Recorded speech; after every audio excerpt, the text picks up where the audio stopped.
मेरा भी नाम विश्वामित्र नहीं।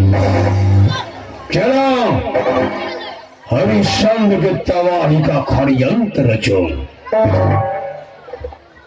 सत्यवादी है,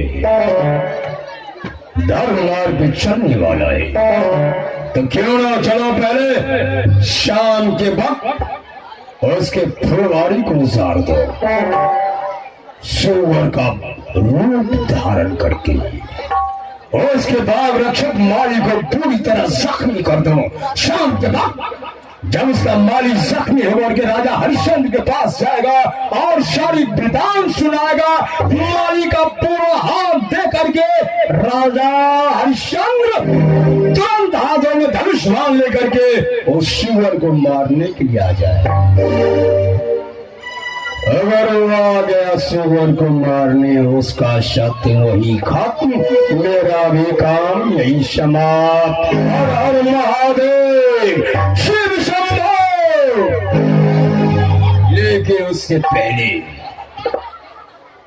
हरिश्चंद्र से दान लेना जरूरी है।